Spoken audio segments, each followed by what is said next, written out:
We'll get your reactions. Adrian, maybe we'll start with you. Well, Aarti, I think what you just read from Mr. Butts' statement sort of speaks volumes.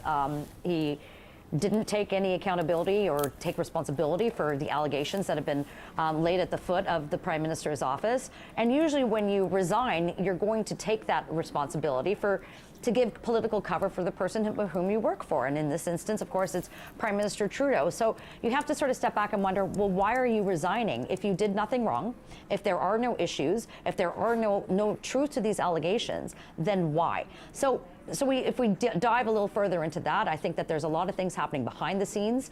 Your colleague Vashi just laid out some interesting sort of scenarios going into this week. We have Liberal caucus meeting. Of course, the House resumes tomorrow. A lot of Liberals that I hear from, and I don't usually hear from Liberals, but over the course of the last few weeks, I certainly have, they want this to actually come to a head. They want to hear from Jody Wilson-Raybould. So perhaps she's just on the cusp of doing so. And maybe this was just a preemptive measure in order to protect the Prime Minister's office. And I want to get all of your reactions. So, Michael, let's go to you next. Some context first. This issue, the whole SNC issue, actually, Twin Solitudes and all that, Planet Ottawa. Outside of Ottawa, in most of the country, and I know there are people on this panel who would disagree with me, but it hasn't really penetrated the public consciousness. If you speak to people about it, they're not particularly aware. In Quebec, I don't know how many people follow the French language media, but in Quebec, in fact, it's meant to be a good thing. There was an effort to save the jobs of Quebec workers. As for Gerald Butts, I mean, yes, we all know him, those of us who write in newspapers and appear on TV shows. Ask most people out there who Gerald Butts is. They will have no idea. They'll think he's maybe a second-level hockey player. They don't know who he is. So is this really a major issue? Not for most Canadians, but within Ottawa, within the chattering classes, it is. Now, he resigned. He says he did nothing wrong. Adrian said, well, I mean, if you resign, then accountability. What he said is, I did nothing wrong. We had a very brief meeting, and I said, you have to refer this to the clerk of the Privy Council. I don't know if he's telling the truth. I've always found him to be a man of some integrity, but I don't know. But what this enables him to do, and I think there'll be further accusations or revelations in the next day or two, it enables him to defend himself, and he can defend himself pretty well outside of the PMO. His hands are very much tied.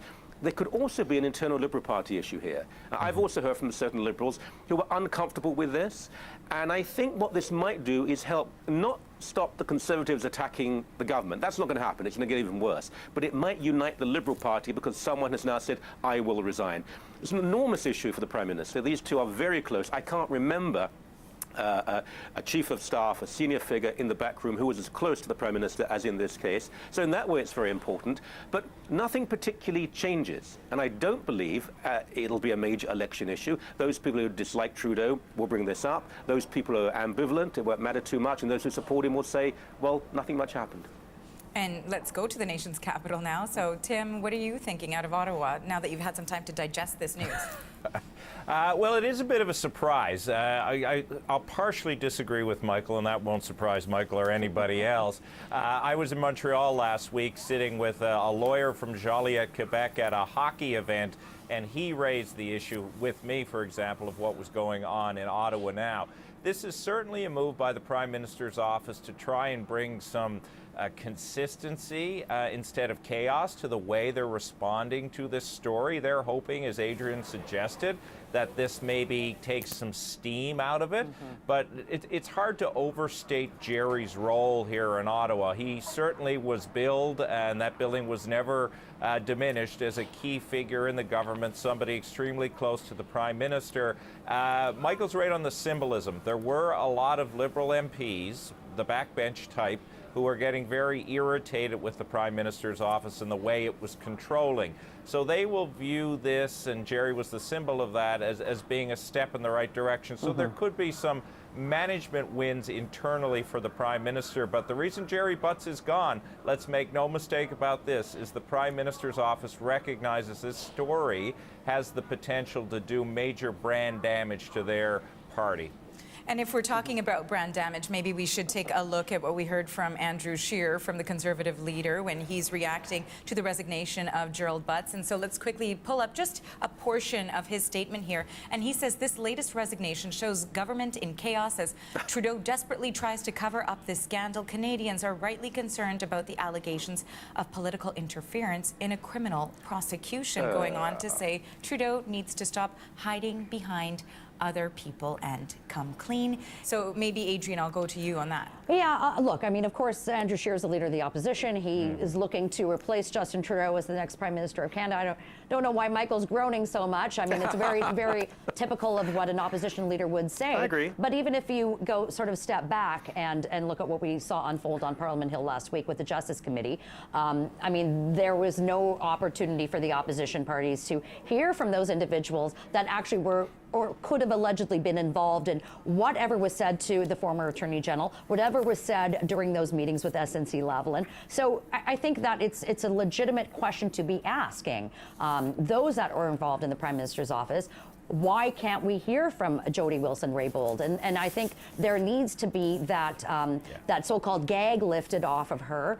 And let's hear from the actual individual who may have quite a bit to say about this. And I think that's what Liberals from coast to coast are sort of talking to all their sources and saying this is what we want. We want to hear from Ms. Wilson-Raybould. What did she know? And let's just clear the air and move on. Well, I think that's. I was groaning, by the way, because I'm so old. It was my back was playing up. But of course, you're quite right. If this was the Tories in power, the Liberals would be doing the same thing. I realise that. I think some of the language that Andrew Scheer used was not particularly helpful. But he's leader of the opposition. He's not there to help anyone. He's there to try and defeat the government.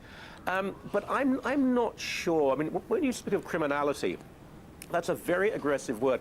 The worst thing that can be alleged here is that in an effort to save jobs in Quebec, the government wanted a deferred prosecution of a company that had cleaned up its act, initially had used bribery in Libya, which is not uncommon in that country. But this is not about personal corruption.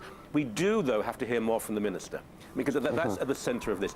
And I think she probably will. Well, I think she probably will in the next few days, but we don't know. We don't even know if she's going to be at a caucus meeting, whether she's still a Liberal Party member or not. A lot of questions are unanswered.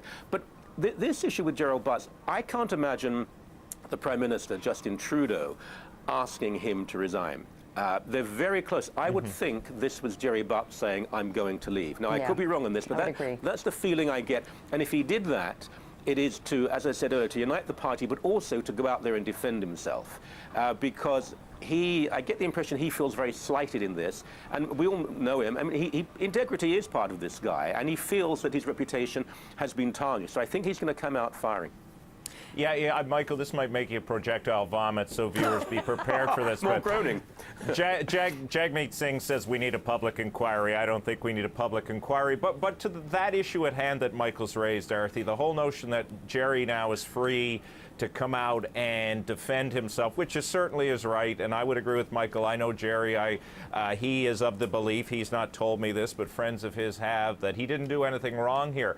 Gerry's also smart enough to know, though, if he pursues that debate in public while this is going on, that is not going to be politically helpful to the government. So I wonder how he's going to manage that. The reason we're still talking about this 2 weeks after the Globe and Mail broke the story, or nearly 2 weeks after the Globe and Mail broke the story, is because the Liberals haven't had a coherent, sensible response. And also because Jody Wilson-Raybould hasn't been able to speak. This story continues at least until she speaks. And then when she speaks, I suspect there will be more questions. So this isn't going away anywhere fast. And as Adrian said, the role of the opposition here is just to continue to throw things out there, to continue it going, because for them to succeed politically, they need this story to continue so more brand damage can be affected on the government if the public views it that way. Yeah. And to Tim's point, though, as long as the Prime Minister himself continues to change the narrative, of course this is going to stay in the news. Of course this is going to be, the #1 story that stays on Parliament Hill, where, the people's business isn't really getting done. And I wanted to ask also, to the point of how close these two are, and we know that Butts is seen as the person who really orchestrated, we heard that from Vashi, Justin Trudeau's campaign, his rise to power, where he is right now. Do you think that this shows the somewhat unraveling of the Liberal Party, of the government as it is right now, right before an election? I see some heads shaking. Let's start with you, Michael, and then we'll continue around the table. Well, it is significant in that I think I think this is probably unique. If you look at social media, people who are very angry at the Liberals, very anti-Liberal, attacking the Liberals, will often refer to Gerald Butts, to Jerry Butts. That hasn't happened in the past.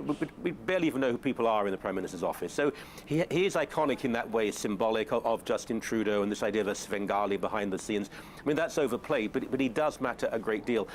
But the death of political parties is often predicted and promised, and it doesn't happen. The Liberal Party is a major and massive organisation. It's not unravelling. There are other very capable people in the Prime Minister's office, and the Conservatives, with all due respect, do not have the most accomplished leader at this point. I think if Stephen Harper was Tory leader at this point, I think there'd be a lot more taking place. The NDP are divided and weak. Justin Trudeau should be happy about that. But no, unravelling. Look, a lot happens in politics day by day by day. A lot of major issues. There could be something else we're focusing on before too long. But unravelling, not at all. And Sorry, I was going to say, Aarti, certainly there's organizational discord. There's people that are upset. But yeah, no unraveling. There are lots of professionals over there. Katie Telford, the Chief of Staff. Kate Purchase, the Director of Communications. Just two people have been with the Prime Minister on this journey. Where it does rock them a little bit, though, is Butts was seen as sort of the architect of the next campaign. Doesn't mean he can't participate in that, but it means they have to manage that with a bit more stagecraft. And there will be some nervous Nellies, to use the Chrétien phrase, who will be part and parcel of this, who will worry that maybe the Prime Minister has lost his mojo. To Jerry Butts' credit, Michael alluded to it, he was very good at being the foil, being the one the people would focus their anger and target on, so that the Prime Minister himself didn't wear that. They'll likely try and develop somebody else in that role now. And now we are quickly running out of time, but I don't want to leave without getting a final quick thought from Adrian. Looking ahead to the days to come, we know that the question period will resume, and also there's the House Justice Committee in-camera session that is expected. What are you looking at this week, Adrian? Well, I think what we'll look at, or seriously need to look at, Aarti, is how the Prime Minister's office is going to handle this tomorrow. What will the spin come out of it? What will the narrative be tomorrow? And then all eyes will be on that caucus meeting on Wednesday when all the parties caucus on the Hill. Will Ms. Wilson-Raybould show up, for one thing? But I think one thing we can take away from all of this is a significant rock, not necessarily to the country, but certainly to Prime Minister Trudeau. This is his best friend. This is, as Tim has said, he's his Karl Rove. He's his architect for so many of the things that have happened over the course of the last 4 years since he's been in office. And so this is going to be trying, certainly, for the Prime Minister, but they're going to have to get their story straight because this is now him losing as part of his nerve center. And we've got to leave the discussion there. Thank you to all three of our panelists today. Toronto Sun Editor-in-Chief Adrian Batra in Toronto. Also in Toronto is author and columnist Michael Korn, and in Ottawa is Summa Strategies Vice Chairman Tim Powers. Thank you to all three of you. Thank you. Thanks, Aarti. Thank you.